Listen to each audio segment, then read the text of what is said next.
Students మీ అందరికీ నమస్కారం. నేను మీ గుమ్మడి విద్యాసాగర్, గుమ్మడి స్టడీ సర్కిల్. నిన్న టాపిక్ మనకి ముస్లింలు భారతదేశం మీద దండయాత్ర చేశారు అనేటువంటిది ఆ లెసన్ విన్నాం. దాని తర్వాత మనకి 1526 నుంచి ఈరోజు ప్రారంభిస్తున్నాను. 1526లో బాబర్ భారతదేశం మీద దండయాత్ర చేసి 1526 ఏప్రిల్ 21న ఢిల్లీ సామ్రాజ్యాన్ని హస్తగతం చేసుకోవడం జరిగింది. 1526 నుంచి 30 వరకు బాబర్ అనేక యుద్ధాలు చేసి సుస్థిర ప్రభుత్వ ఏర్పాటు చేశారు. అతని కొడుకు హుమయూన్ 1530 నుంచి 40 వరకు పరిపాలన చేశారు. కానీ ఇతను బాబర్ అంత తెలివిగలవాడు కాదు, స్థిరత్వం లేదు. అందువల్ల ఇతని సామ్రాజ్యంలోనే తిరుగుబాట్లు జరగటం, ఇతని రాజ్యాన్ని కబళించడం, అలాగే 1540లో బెల్గాం అండ్ కనౌజ్ యుద్ధాల్లో 2 యుద్ధాల్లో ఓడిపోవటం, పారిపోవటం, 1542లో అక్బర్ జన్మించడం ఆగ్రా కోటలో. ఇవన్నీ కూడా కడు బేదరికం సమయంలోనే అక్బర్ జన్మం జరిగింది. తర్వాత కాలంలో పర్షియా చక్రవర్తి సహాయంతో, షాతామస్ అనేటువంటి చక్రవర్తి సహాయంతో 1555లో తిరిగి తన ఢిల్లీ సామ్రాజ్యాన్ని హస్తగతం చేసుకున్నాడు. 1556లో గ్రంథాలయ మెట్ల నుంచి జారి హుమయూన్ చనిపోవటం వల్ల ఆ సమయంలో ఢిల్లీ మీద దాడులు జరగటం, అప్పటికి అక్బర్ వయసు 13.5 సంవత్సరాలు. పంజాబ్లోని కల్నౌర్ అనేటువంటి ప్రాంతాల నుంచి బయలుదేరి తానే స్వయంగా యుద్ధ విద్యలు నేర్చుకున్నటువంటి సమయంలో ఈ 13.5 ఏళ్ల వయసులోనే యుద్ధం చేసి ఢిల్లీని హస్తగతం చేసుకోవడం జరిగింది.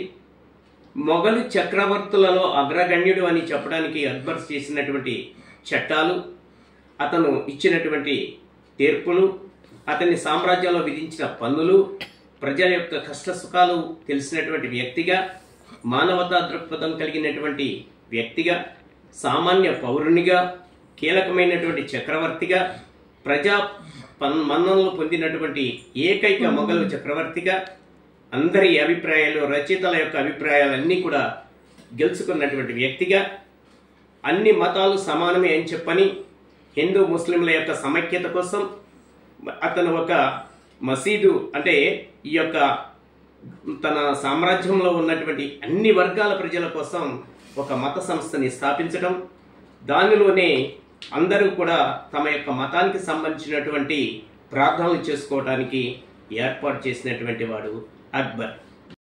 దాని పేరే దీన్ ఈ ఇలాహి, అంటే సర్వమత సమ్మేళనం. అలాగే హిందూ ముస్లింల యొక్క వివాహాలు జరుపుకునేలాగా రాజ్యంలో చేసినటువంటి మహానుభావుడు. తన రాజ్యంలో సుస్థిరత కోసం భారతదేశాన్ని ఏకతాటిపై ఉంచాలి అనే ఆలోచనతోనే సామ్రాజ్యాన్ని విస్తరించాడు. 1605లో తను చనిపోయాడు. అయితే అక్బర్కు ఉన్నటువంటి కుమారుడు జహంగీర్. ఈ 1600 సంవత్సరంలోనే ఆంగ్లేయులు భారతదేశంలోకి వచ్చి వర్తక వ్యాపారం చేసుకోవాలి అనేటువంటి దానికి ఖచ్చితంగా మాకు పర్మిషన్ కావాలి అంటే నా దేశంలో మీకు మాత్రం అవకాశం లేదు అని చెప్పని వ్యతిరేకించినటువంటి వాడు అక్బర్. కానీ 1605లో తాను చనిపోయిన తర్వాత 1611లో బంగారు ఫర్మానా అనేటువంటి దాని ద్వారా ఆంగ్లేయులకు ఈ యొక్క పర్మిషన్ ఇచ్చింది అక్బర్ కొడుకు జహంగీర్. ఇతను సామ్రాజ్యంపై పట్టుకోల్పోయాడు. మహారాణి యొక్క ఇష్టాయిష్టాలుగా సామ్రాజ్యం పరిపాలన చేసింది. అందువల్ల అంతగా విజయాలు సాధించలేనటువంటి సమయంగా 1527 వరకు కొనసాగింది. ఈ జహంగీర్ కుమారుడే షాజహాన్.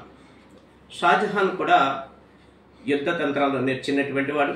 షాజహాన్ కాలాన్ని స్వర్ణ యుగం అని చెప్తారు. చరిత్రకారుల అభిప్రాయంలో షాజహాన్ తన యొక్క సామ్రాజ్యంలో ఉన్న వారిని కన్నబిడ్డలాగా చూసుకోవడం జరిగింది. ఈ షాజహాన్ 1631లో తాజ్ మహల్ అనేటువంటి నిర్మాణాన్ని ప్రారంభించాడు.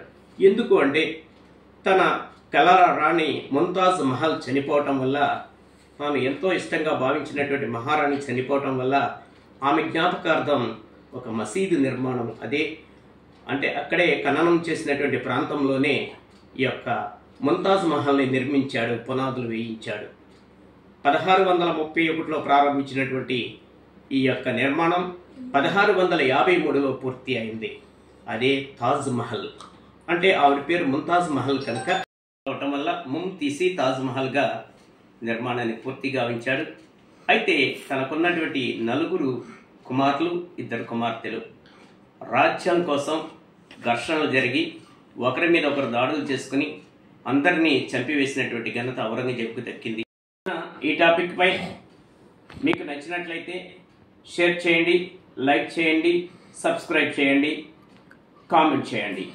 మీకు ఏదైనా డౌట్స్ ఉన్నట్లయితే మీరు ఇమీడియట్గా కామెంట్ బాక్స్లో మీ అభిప్రాయాన్ని తెలియజేయగలరని చెప్పి తెలియజేస్తూ మీ గుమ్మడి స్టడీ సర్కిల్ విద్యాసాగర్ గుమ్మడి. నమస్కారం.